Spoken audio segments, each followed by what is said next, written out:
So a lot of you may know our girl Greta Thunberg. I actually really hadn't heard about her until she got into that whole spat with Andrew Tate, where, what I'm saying, he had the pizza boxes and she was coming at him for his use of fossil fuels for all of his supercars and everything like that. I don't know why I'm doing this. Look like I'm doing that Glorilla dance. But yeah, so this was the first time I had ever seen Greta Thunberg, but I learned that she is very famous and a lot of people know her around the world, so I'm sure a lot of you watching this video have heard her. Well, right now she is attacking the Davos Elite, basically saying that they're being greedy and everything like that. I'm not sure the details of it yet, that's why we're going to look into this article about it together, but I think it'll be a pretty interesting take for us to see kind of more the climate side mixed with, the business side. Because as you know, these two things go hand in hand. A lot of times in many industries, like the automobile industry, if you make too many plants, you're being too wasteful and everything like that, it's going to directly affect our our ecosystem, the nature, everything that is around us. And that's for a big reason why you'll get big government tax cuts and things like that if your business is eco-friendly, which is why a lot of people are doing things like making electronic cars, because the government will actually pay you money back for making electronic cars instead of, cars that burn on gasoline and put, fossil fuels into the air. So I'm not going to hold you guys up. If you like this type of content, I appreciate if you throw a like, comment, subscribe, and everything like that. I appreciate all the love that you guys have been showing the channel, and I very much appreciate it. But I don't want to hold you guys up, so let's go ahead and get into the article, people. I don't know why I did that. All right, it says Greta Thunberg says Davos Elite are prioritizing greed and short-term profits over people and the planet. Would that surprise us? It wouldn't. It wouldn't surprise us. Now, it says Swedish climate activist. I didn't know she was Swedish. You learn new things every day, people. Hold on, let me take a sip of my drink.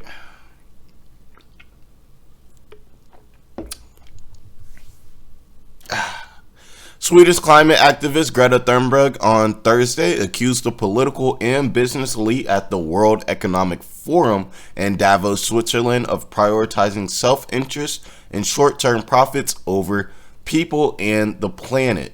Now, she had this quote to say. She said, "We're right now in Davos where basically the people who are mostly fueling the destruction of the planet are the people and the people who are at the very core of the climate crisis, the people who are investing in fossil fuels, etc., and yet these people are who we seem to rely on solving our problems." Yeah, that's an interesting thing that she says there, I believe. Because I do think she does make a good point here, because I definitely think these two things should be separate.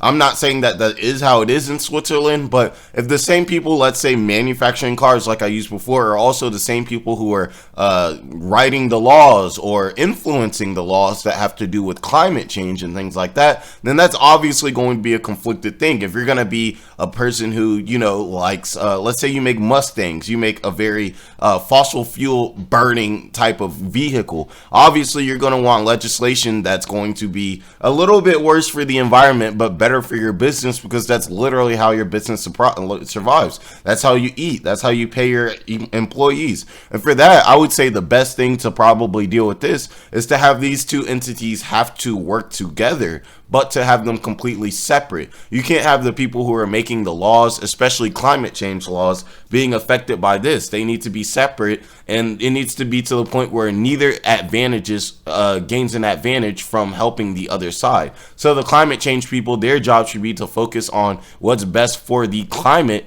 and they shouldn't be able to be influenced at all by, these car companies. Obviously, there's going to be lobbyists. There's going to be things like that. But if the same people are actually creating the laws that are also running these businesses, that's obviously going to be a problem, because clearly they're going to do what has their best interest and not the interest of the people or the planet. Now, she said they have proven time and time again that they are not prioritizing that. They're prioritizing self-greed, corporate greed, and short-term economic profits above people and planet. These people are going as far as they possibly can, as long as they can get away with it. They will continue to invest in fossil fuels. They will continue to throw people under the bus for their own gain. Now, she said that it was an absurd situation and the world seems to be listening to Davos delegates rather than those on the front line of the climate emergency.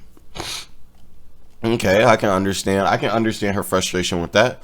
Now, she was arrested. I actually saw the video. It was kind of strange. She was sitting there like she looked so happy to be getting arrested, and they kind of like picked her up and like just carried her away. Take me away, like, you know what I'm saying? But she was released by police earlier this week after being detained alongside other climate activists for protesting the expansion of a coal mine in the tiny village of Lutzerath.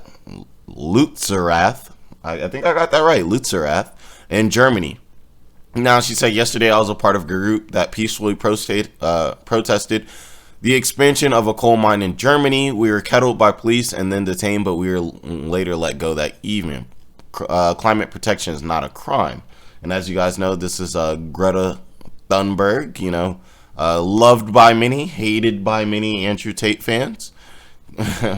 You know, because a lot of people think his arrest came after their whole beef. Like, a lot of more eyes got put on him and everything like that. And then after, you know, they could see his address on the pizza box, they went in. And as you know, he only did that with the pizza box because, you know, his spat with Greta Thunberg. That was his way to kind of get back at her. Now, it says alongside IEA Executive Director Faith Barol, Thunberg took part in a CNBC moderated panel with youth climate activists Vanessa Nakate, Helena Galinga, and Luisa Nibar. I'm messing up those names, you guys already know.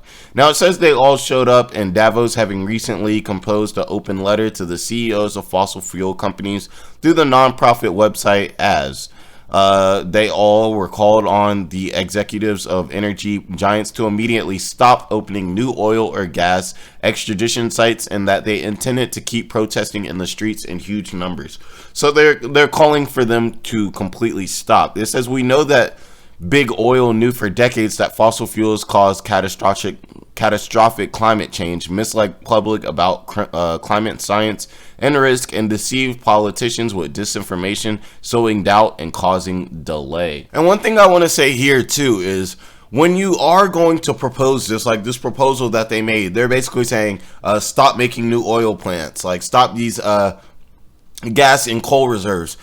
What I would say is, if you're going to do something like this, then you need to hit people with alternative options. You can't just go to an oil tycoon or a car manufacturing giant and just be like, hey, you know what? The climate's kind of bad, so you know what you're doing? Just stop.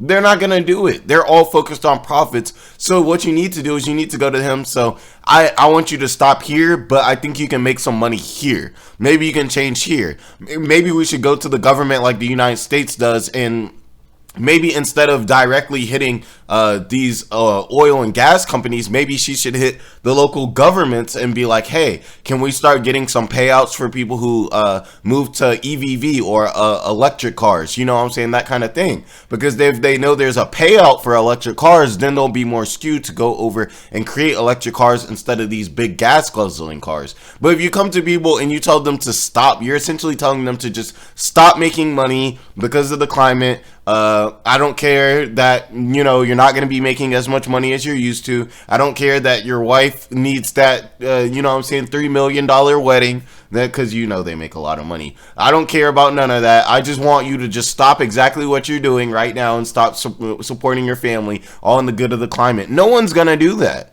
No one is going to do that. But if you hit them with alternative options, hey, you may be able to, if you stop this, maybe you can take some of the money you would have invested in this and you can put it here, or you can get tax cuts if you make electric vehicles instead. You can get tax cuts if you change your plant to be more, you know, economically responsible, or, you know, not economically, like more safer for the ecosystem, safer for the environment. That's how you really start to change people's minds, and that's how you really get what you want. When you go to the first thing you go to someone when you're trying to make a deal or you're trying to get somebody to give you what you want is you give them what they want. The first thing you want to do, if you want a job from someone, you show the value. You don't go and start asking for things. You show them what you can do for them, and then once they see the value that you have for what you can do for them, then they'll be likely to give you what you want. Let's continue. Now, they said,